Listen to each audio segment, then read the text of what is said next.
يا مساء الخير على حضراتكم جميعا، يا رب تكونوا كويسين وبخير وبصحة وبسعادة وفي أحسن حال يا رب.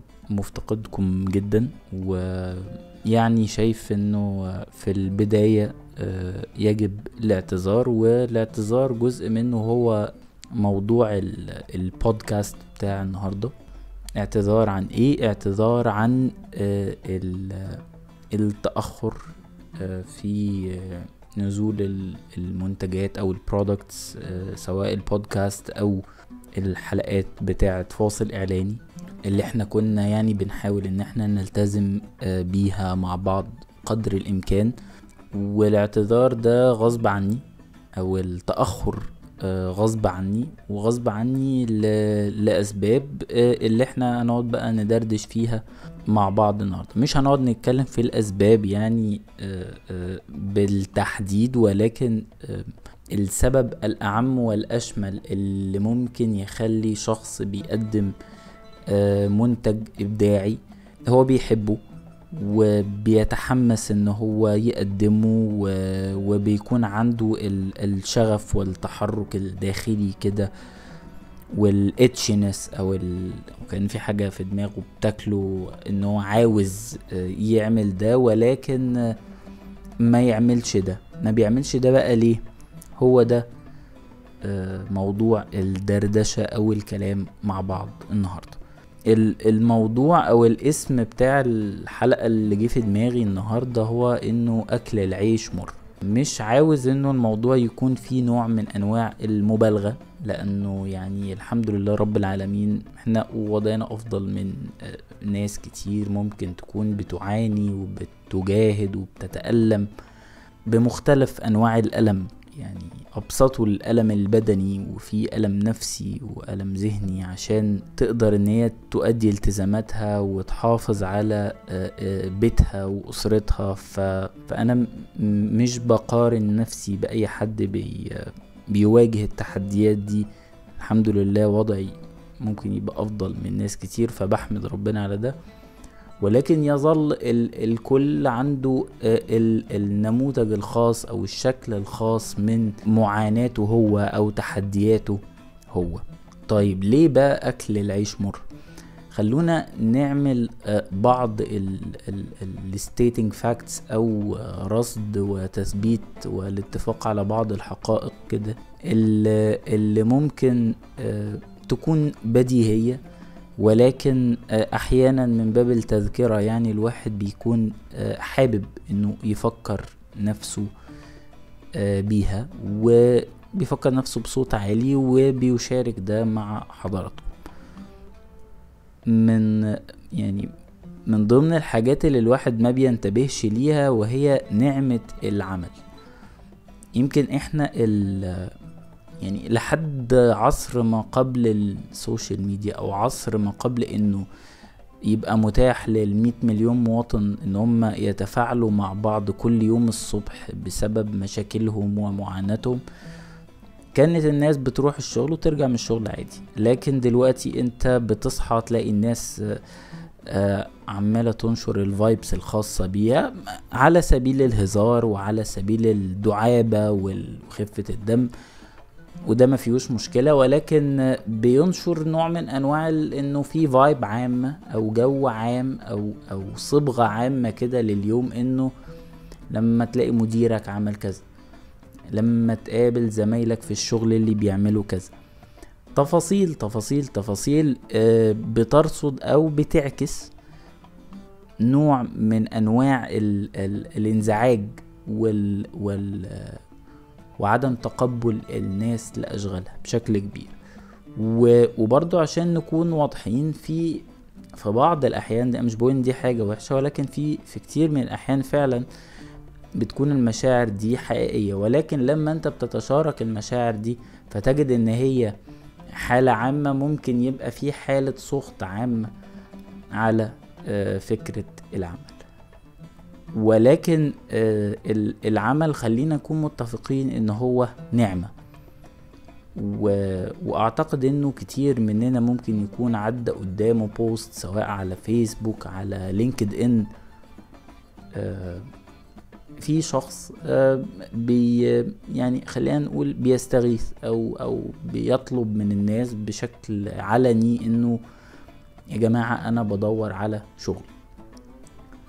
نعمة انه انت بتقدر انك تنزل من بيتك او تكون حتى في بيتك تؤدي مهمة معينة تتقاضى عليها اجر. الاجر ده تقدر ان انت تسد بيه التزاماتك اليومية والطوارئ اللي بتطرق على حياتك، سواء طوارئ صحية، طوارئ مادية، احتياجات في البيت بتظهر مرة واحدة، حاجة تبوظ، حاجة تتعمل. كل قدرتك انك تقدر تسد الاحتياجات دي وما تحسش بالعجز، خاصة لو انت رب او ربة اسرة، فدي تصنف نعمة كبيرة جدا جدا.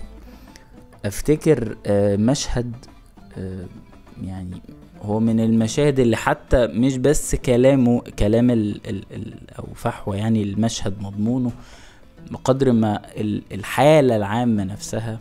كنت في مرة رايح من مكان لمكان تاني في مشوار يعني لوحدي، وبعدين قعد جنبيا شخص يبدو عليه ان هو عامل، يعني لبسه واضح ان هو كان لسه جاي من الشغل، بقايا الردش او التراب والحاجات دي كانت لسه عليه. فكان في حالة سكون وارتياح غير مبرر بالنسبة لي وقتها يعني، وفي ابتسامة فيها رضا كده. وبعدين بيبصلي بدون مقدمات وقال لي ربنا يديم الشقة نعمة. احيانا يعني لو انت حد بيقولك كلمة في نص اليوم كده ممكن تمام، كلمة عابر، ولكن احيانا ممكن تلاقي الكلمة دي بتستدعى في دماغك لأسباب بالنسبة لك غير مبررة، وقد تكون هي رسالة. مش عايز اتأول يعني على ربنا بحاجة، بس ممكن تكون رسالة ربانية مبعوتالك، فانت تقعد تفكر فيها. فخلينا نستيت النقطة دي انه او نثبت كده النقطة دي، انه ربنا يديم الشقة نعمة، وانه الانسان يبقى قادر عنده القدرة انه يعني يؤدي احتياجاته ويلتزم بالتزاماته وما يحتاجش انه يطلب ده من حد. دي بتكون حاجة كويسة جدا. وعلى فكرة مش الموضوع مش متوقف بس على حد اجره بسيط شغال عامل باليومية. يمكن احنا عندنا حتة الطبقية دي شوية، في ان انت بتشوف انه والله ممكن يكون الشخص فور اكزامبل مثلا اللي اجره اعلى شوية او اللي شكل حياته اعلى شوية، اجره 30,000 جنيه 50,000 جنيه 100,000 جنيه. طبعا مش بقول ان هو يعني انت متعرفش ظروف الناس، وممكن يبدو انه الرقم بتاعه ايه ده، يا ده عالي جدا، ده لو انا معايا هعمل بيه كذا وكذا وكذا. ولكن تكتشف ان هو رزقه بيجيله الرقم ده على قد منافذ الصرف بتاعته هو، مش في المطلق. طبعا بيقدر ان هو يشيل منها، طبعا الفلوس حلوة، طبعا الفلوس بتريح، طبعا الفلوس هي ما بتشتريش الحاجات دي، ولكن بتكون أداة في ايدك تؤمن نفسك بيها بمشيئة ربنا، تقدر اقصد انك تعمل بيها حاجة، وبعدين وجودها احسن من عدمها يعني. ولكن برضو الشخص اللي معاه المبالغ الاكبر دي برضو ممكن يكون عنده تحديات تانية ما يقدرش ان هو يسدها لو هو مش بيشتغل، لانه ممكن يكون عنده شكل التزامات، ممكن يكون عنده سواق، ممكن يكون عنده عمال في البيت، ناس بتساعده، ناس بتعمل، فيجد نفسه فجأة في شهر مش داخله فلوس وطالع منه 50-60 ألف جنيه. بالنسبة له بالتدريج بيبدأوا ان هم يعملوا مشكلة. انا هنا بدي مجرد امثلة، في ناس يعني ارجو ان الامثلة دي ما تبقاش بتختزل الموضوع اختزال مخل يعني، ولكن برضو انا بحب ان احنا يعني نجسد يعني الامور في شكل امثله. فربنا ما يكتب على حد ان هو يبقى في رغبته او الظروف تفرض عليه حاجة وهو مش قادر يلبيها. ده setting fact بالنسبة لي كان مهم جدا في الاول. تمام. طيب المشكلة بقى بتبقى فين؟ وبالذات وبالاخص عند الناس اللي بتمتهن او بيكون جواها الاحتياج ان هي تمتهن مهنة ابداعية. وانا من وجهة نظري بشوف انه ده ابتلاء. يعني هو بيبدو للناس اللي بره ان هو حاجة ايه ده، يا انت بتكتب، يا انت بتمثل، يا انت بتغني، يا انت بتخرج، بتعمل اي نوع من انواع الفنون، فيحس انه يا انا عايز ابقى مكانك. وهو ما يعرفش انه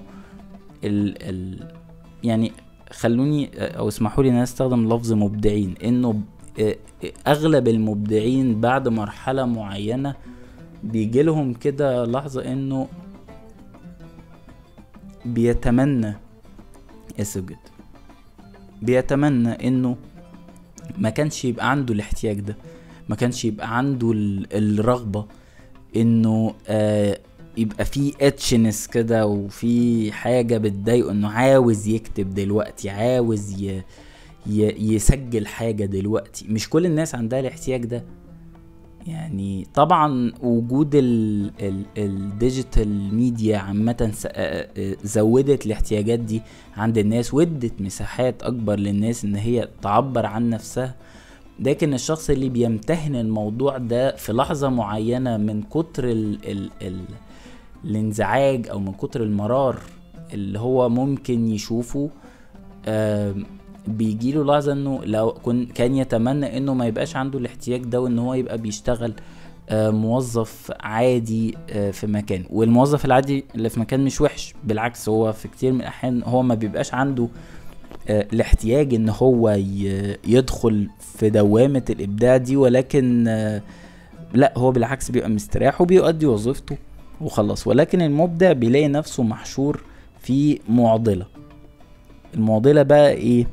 هي الصراع ما بين التزاماتك ورغبتك في تنفيذ بعض الحاجات اللي ممكن ما تكونش بتدرلك او بتديلك دخل لالتزاماتك دي، وانت يعني تبقى مستمتع بيها بس مش عارف انك تعملها.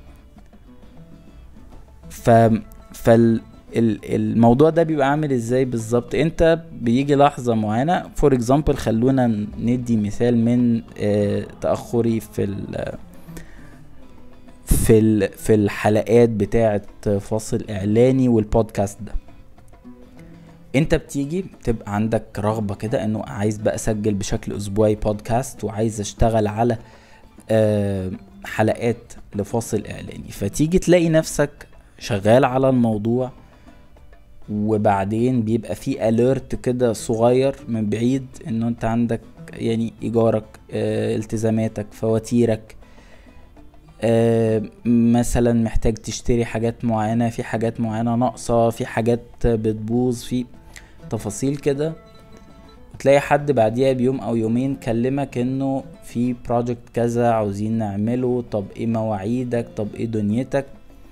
انت ممكن تبقى مش that interested او مش على القدر ده من الاهتمام بالمشروع، ولكن في بدايتك يعني قبل ما تبقى وصلت المرحلة انه انت اسم ليه ثقل وتملك حرية القبول والرفض، فتدخل في صراع، اقعد اعمل الحاجة اللي انا passionate بيها دلوقتي، ولا اعمل الحاجة اللي تجيب لي دخل اقدر ان انا اعيش بيه حياة مستقرة. وفي الغالب انت الاجابة اللي هتوصل لها بمزاجك او مش بمزاجك هو انك هتضطر تنسحق، يعني اذا جاز الوصف وما فيهوش مبالغة، هتضطر تنسحق قدام التزاماتك المادية، خاصة لو انت في اطراف تانية انت يعني بتتحمل بدرجة او باخرى مسؤوليتهم، فما تملكش ان انت تعمل عكس ده. وهنا بتبقى لحظة فظيعة جدا انه انت تلاقي طب انا لو كنت في وضع تاني كان ممكن يبقى عندي المقدرة اكتر ان انا انفست في بروجكت اللي انا حبه، او اعمل الحاجة اللي انا شايف ان هي هتمتعني، مش شرط تبقى الحاجة المطلوبة. وده ليه تدرجات، يعني انت ممكن من وانت بتبقى يعني شخص صغير بتمتهن المهنة دي لحد ما بتكبر، انه انت ممكن تلاقي نفسك قدامك فيلم اندبندنت انت عايز تشتغل عليه، وفي فيلم تاني كوميرشال او اعلان منتج معين. والاعلانات مش يعني مش عيب تمام، ولكن انت يعني لو سألت حد انت انترستد ان انت تعمل مثلا يعني اعلان ملابس، منتجات تنظيف، اعلان مطاعم يعني فور اكزامبل، هو اكيد مش انترستد. مش عشان هو يعني مش هو عنده مشكلة في ده، لا هو مش ما عندوش الانترست. يعني ما فيش حد بيبقى نايم كده بالليل يقول لي نفسي اعمل مثلا اعلان لعلبة الجبنة دي، هو ما بتبقاش عنده يعني ككرييتيف ما بتبقاش عنده دي حاجة بتطلب منه ككرييتر. يعني انت والله عايزينك تعمل لنا، خد البريف ده اعمل لنا اعلان لعلبة الجبنة دي او لعلبة الصابون دي او لاي مكان. فهو بيحس ان هو بيخون نفسه، بيحس ان هو انا ماشي في سكة غير اللي انا كنت عايزها. والمعضلة دي انا يعني مش الفترة دي بس اللي عايش فيها، بقدر ما انا ولا اتضايق يعني ان انا شخص مخضرم ولا ليا باع في اي حاجة. بس لا، انا يعني من وقت ما بدأت اشتغل وانا دايما بدخل في الصراع ده، صراع انه احتياجاتي ورغباتي، ودايما الاحتياج بيغلب الرغبة، انه لا انت في النهاية في التزام. طبعا انت بتحاول ان انت تعمل سيستم لحياتك، انه انت ما تبقاش منسحق ناحية الحاجة الكوميرشال دي وتبني لايف ستايل معين انت ما تقدرش تفت ان معاه طول الوقت، بس بتظل المشكلة دي. فانا دي كانت مشكلتي الفترة اللي فاتت، انه انت بعد رمضان الدنيا بتبقى في رمضان هادية، اللي بيبقى دخل حاجة دخلها واللي خلص حاجة خلصها وخلاص. يعني انت لو خلصت حاجة في الغالب مش هيبقى في حاجة تانية في رمضان غير لو انت شغال على حاجة في العيد او اعلان هينزل بعد العيد او كده يعني. بتلاقي نفسك في حد يجي يكلمك والله شغالين على كذا بتاع، وانت عايز تقعد تعمل حاجة زي فاصل اعلاني. التحدي او المشكلة في برنامج زي فاصل اعلاني هو انك تحتاج تعمل ديب ريسيرش الاول انت تختار اعلان معين لاسباب والحيثيات معينة. ايه نقطة الاختلاف في الموضوع ده؟ طب مين الكرييتورز بتوعه؟ مخرج، كاتب او كوبيرايتر، مدير تصوير، كرييتيف دايركتور، حد مسؤول عن الديكور.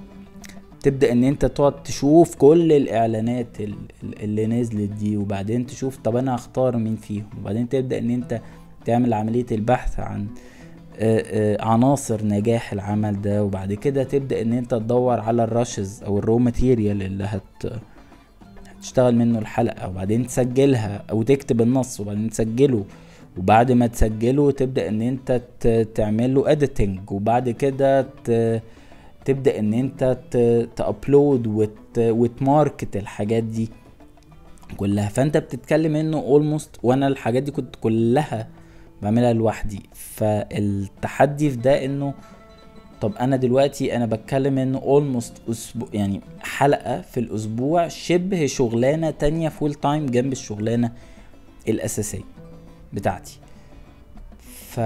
فلما انت تلاقي نفسك حد في الوقت ده بيجي يرفع عليك سماعة التليفون او يقول لك انه والله في كلاينت كذا، والله احنا في بروجكت كذا داخلين وشغالين، انت ايه رأيك؟ انترستد ولا لا؟ بيكون صعب قوي قوي قوي انك تقول لا انا I'm not interested. لانه انت لو قلت كده، وجربت اقول كده قبل كده، لو قلت كده ممكن تلاقي نفسك الشهر اللي بعديه هو خلاص هو بيرفض. فتلاقي ان انت القاعدة اللي انت بتكونها اللي بتجيب لك فلوس، انا اتكلم بشكل مباشر، تجيب لك فلوس عشان تصرف بيها على حياتك، ممكن ما تبقاش موجودة، ويبدأ انه يتاخد ايمج معينة انه لا الشخص ده بيعتذر عن الحاجة كتير، خاصة لو انت مش ديفا او مش يعني مش جلوي ستار يعني في السينما او في الاعلانات او في الدراما او فانت مضطر غصب عنك ان انت تعمل ده عشان تحافظ على النحت بتاع اسمك، مش النحت بتاع الشغل، النحت بتاع اسمك والبراندنج بتاعك بس. فده بصراحة سبب لي انزعاج، وحسيت انه انا ممكن اكون مقصر، وممكن اكون مش بقول انه في حد ممكن يبقى منتظر، بس ممكن يبقى في فرد او اتنين تواصلوا معاك، والله انت ليه وقفت ده؟ انت والله ما بتبقاش وقفته بمزاجك، انت بتبقى في اوقات شغال. وبالمناسبة برضو خلينا نوضح حاجة، انه مش شرط كل الحاجات التانية اللي انت تعملها تبقى متضايق منها او مش معتز بيها. بالعكس، انت ممكن تعمل اعلان او دوكيومنتري او فيلم او مسلسل او فرحان بيهم جدا، اوكي. طبعا مساحة الاسهام الذاتي بتاعك انت وروحك انت فيه هتبقى اقل، لانه في النهاية انت بتشتغل مع عدد كبير، ولكن انت هنا بتعمل ده بهدف اساسي. طبعا ان انت حبه وكل الكلام ده، ولكن الهدف الاساسي هو المادة. فده لا يعني انه شرط انه الحاجة دي ما تبقاش تبقى حاجة مخجلة او حاجة دون المستوى. لا، على فكرة ممكن تكون حاجة قيمة برضو، ولكن لا، انت عايز تعمل بوزيشننج او تسوق لنفسك بشكل مختلف. ده الصراع اللي كان موجود معايا، وده اللي خلاني حتى في وسط دايرة المحيطين بيا يعني بقول لهم انه الواحد بيدرك ساعات انه اكل العيش مر، ومش ببقى عايز استخدم حتى الكلمة دي كتير عشان ما تبدوش مني مبتذلة يعني، ولكن هو لا، بيبقى مر فعلا، لانه انت بتكتشف انه انت بعد وقت انت شغال عند التزاماتك، انت شغال عند الشخص اللي بيسألك على شهرية كل اول شهر، شغال عند الدكتور اللي بتديله فلوس الكشف، عند البقال اللي ولا السوبر ماركت اللي بتشتري منه طلباتك، شغال عند محل اللبس اللي انت بتدفع له عشان تاخد منه هدوم، انت شغال عند التزاماتك دي. فانا والله كنت حريص ان انا اوضح ده، وده خلينا نبص للجانب المشرق او اللطيف اللي فيه، انه يعني ان شاء الله يعني ادعوا لنا كده نوفق يعني في بعض الحاجات اللي احنا داخلين عليها يعني او شغالين عليها الفترة دي. نتمنى يعني من ربنا ان هو يكتب لنا التوفيق والسداد، وان احنا نعمل حاجة كويسة، حاجة ما يبقاش الواحد خجلان يعني ان هو ولا عمل ده ولا عمل ده. وانا هحاول قدر الامكان انه انا احافظ على الالتزام الخاص بالبودكاست، لانه في النهاية البودكاست خلينا نقول انه عملية التنفيذ بتاعته بتكون اسهل شوية او اسهل الى حد كبير، لانه في النهاية انت بترتب وبتعد بعض العناصر في دماغك، ولكن مش بيتطلب منك الموضوع نفس القدر من البرودكشن المجهد. يعني انت مش بتقعد تعمل اديتنج بنفس المدة، مش بتقعد تنقي ماتيريال، مش بتقعد تعمل ديب ريسيرش، الا يعني لو الموضوع كان متطلب ده. وهيكون الموضوعات اللي احنا هنتناقش او هنختارها هتكون موضوعات يعني الى حد كبير جنرال في مجالات مختلفة. ممكن دردشة اوبن زي بتاعت النهاردة دي، انا شايف ان هي حاجة صحية، واتمنى انه هي تنال استحسان حد وتجد قبول او متعة عند حد تاني يعني، اتمنى. فارجو انه يعني ما يبقاش في حد شايف انه ده خذلان او انه تقصير. التنويه وجب هنا، ودعواتكم انه احنا نوفق في الخطوات اللي احنا بناخدها دلوقتي. اللي انا احب اعرفه على المستوى الشخصي، انتوا بتعملوا ايه في حتة الانسحاق ناحية او قدام المادة، قدام احتياجك المادي؟ ايه نوع الموائمة، وبتبقى ايه الانترنال مايند ستيت اوف مايند، او يعني ايه الحالة الذهنية الداخلية اللي بتبقى عندك، وايه نوع الموائمات اللي انت بتعملها بحيث ان انت ما تجيش على طرف من الطرفين، طرف رغبتك والحاجة اللي انت حاببها وطرف احتياجك، ما تجيش على طرف فيهم بشكل كبير. احب جدا انه لو انتوا تبعتوا لي او تكتبوا في الكومنتس رأيكم في النقطة دي، وشوفوا لو في ميعاد محدد تحبوا ان احنا ننزل في البودكاست ده. انا اعتقد انه ممكن الويك اند، انا بسجل دلوقتي يوم الخميس، ما اعتقدش انه الويك اند ممكن يكون انسب حاجة، فلو يبقى يوم السبت بالنسبة لكم مناسب، ممكن السبت وممكن الاربع. انا على المستوى الشخصي هيبقى الافضل والاسهل بالنسبة لي الى حد كبير انه يكون في الويك اند، بحيث انه انا اقدر يبقى قدامي الخميس والجمعة والسبت، على الاقل ما بروحش فيهم المكتب، فاقدر ان انا لا ابقى اسجل، ولو محتاج الموضوع اي اديتنج اقدر ان انا اعمله. فبرضو لو في مقترحات عند حضراتكم يا ريت ان انتوا تقولوا لي، واشكركم لو قعدتوا سمعتوا لحد دلوقتي، و يعني انتظرونا او يعني استنونا كده ان شاء الله خلال الفترة الجاية، ونحاول قدر الامكان ان احنا نلتزم. شكرا جزيلا.